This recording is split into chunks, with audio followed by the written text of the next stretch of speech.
10 Most Infamous American Murder Mysteries. These unsolved crimes continue to capture the world's imagination with the unspeakable horrors that took place and the tantalizing mysteries that could yet be unlocked.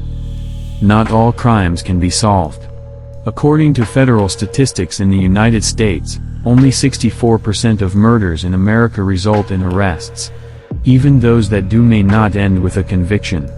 In fact, over a third of such crimes remain unsolved, and even more, without a resolution. Afterward, the victims' families and friends remain trapped in the living nightmare of never knowing what happened or, even worse, knowing that the murderer got away. Even officers of the law can become obsessed with such cases, haunted forever by the mysteries whose many threads they cannot unwind. As traumatic as unsolved mysteries are for those at their epicenter, they also hold a fascination for the larger public. From remembering an encounter with the victim after the fact claiming to have predicted the crime before it happened, people participate in these stories in myriad ways. Such enigmatic cases evoke a macabre curiosity, with legends and lore building up alongside books, films, and otherwise. The following stories of America's most terrible unsolved murders continue to capture people's imaginations, at both the horror of what happened and the mystery that could still be unlocked. Villisca Axe Murders. One of America's most mysterious murders involves a commonplace, rural house in the unassuming town of Villisca, Iowa. In 1912, the Moore family lived here, including Josiah, his wife, and their 4 children. On the evening of June 10, the family welcomed 2 of their children's friends to stay the night, not knowing that they would all be dead by sunrise. Someone entered Moore's home in the wee hours and took an axe to every single person inside. After a neighbor discovered the gruesome crime, an investigation probed ties to then-Senator Frank F. Jones, a traveling minister, and a nameless highwayman seen roaming the town.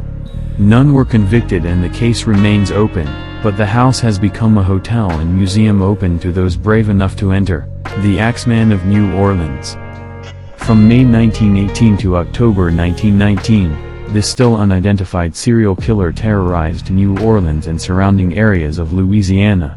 His victims were poor Italian-American women in their homes whom he attacked after removing a panel from their back doors. The Axeman was infamous for using his victims' own straight razors or axes to slash or bludgeon them, leaving many to bleed out.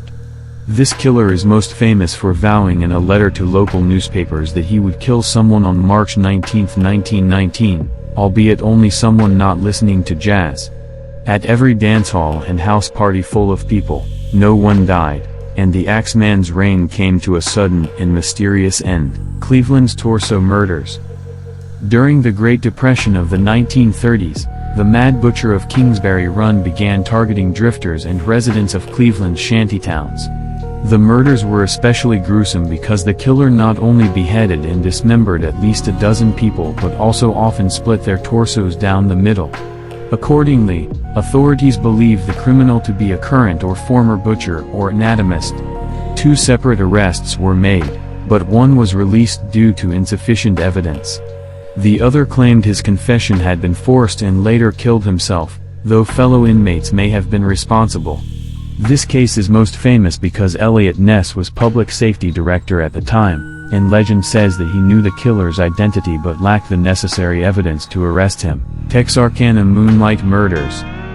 In 1946, a series of murders in and around Texarkana sent the Texas town into a panic.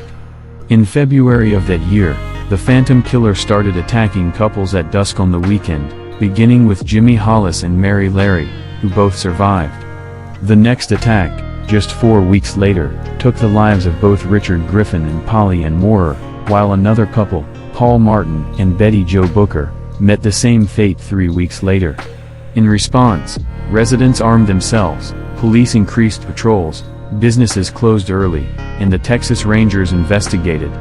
After the Phantom attacked Katie Starks and killed her husband Virgil, the murder stopped, but would live on by inspiring the film, The Town That Dreaded Sundown, 1976, The Black Dahlia.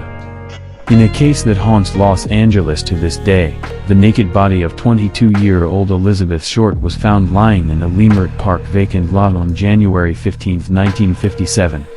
Gruesomely, it was initially mistaken for a broken mannequin, as her corpse had been drained of blood and cut in half at the waist. Authorities would discover that her mouth had been cut into a Glasgow smile and that chunks of flesh were missing from her breasts and thighs.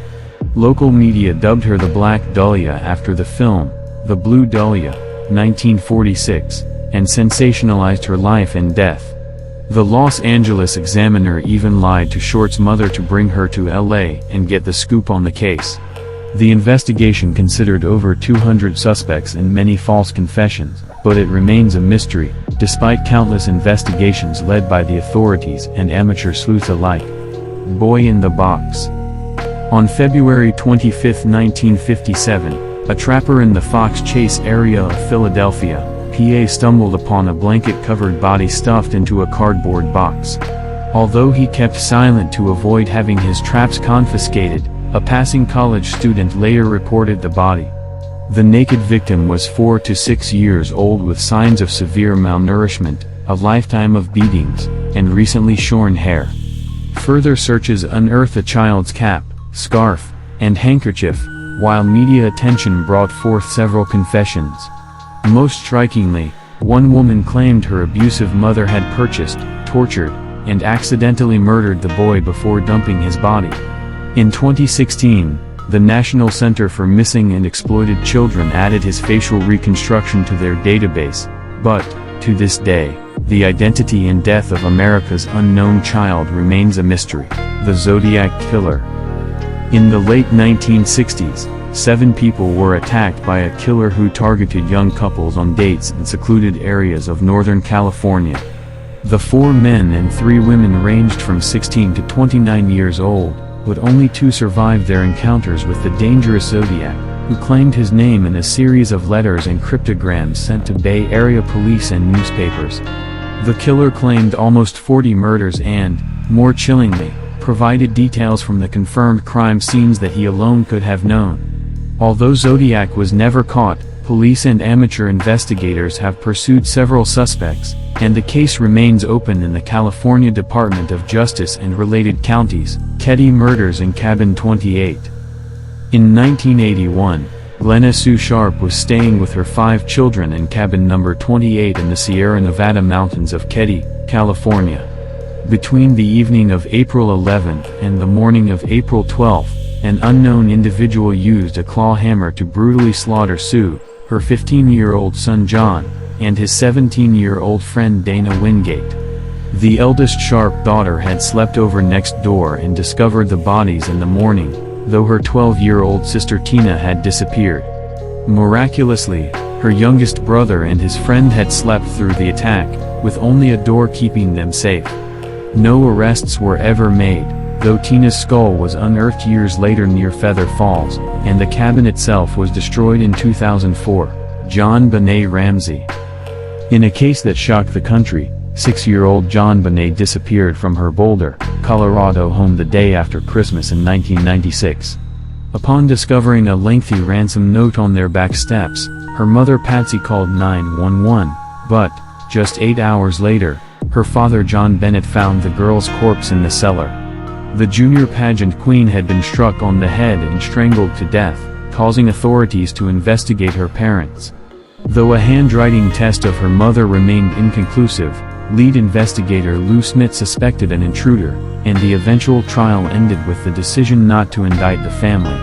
Later, police theorized that Jon Bennett's brother had likely accidentally caused her death, leading the family to cover up the crime, but it remains open with the Boulder Police Department. Long Island serial killer. The man, alternately known as the Go-Go Beach Killer or Craigslist Ripper, killed 10 to 16 people associated with prostitution over 2 decades. His crimes were discovered in 2010 when 24-year-old escort Shannon Gilbert went missing in Oak Beach. Although she was found months later, having drowned in a nearby swamp, a related search unearthed a woman's remains in a burlap sack along Ocean Parkway, with several more found soon thereafter. By April 2011, Many more had been found at dump sites near Long Island, Gilgo Beach, and Oak Beach, with one murder dating back to 1996. Police believed the killer to be a 20 to 40-year-old white male familiar with the area and with law enforcement, but he was never caught and remains at large, haunting the Long Island area with the legacy of his terrible crimes and the possible victims that have yet to be found.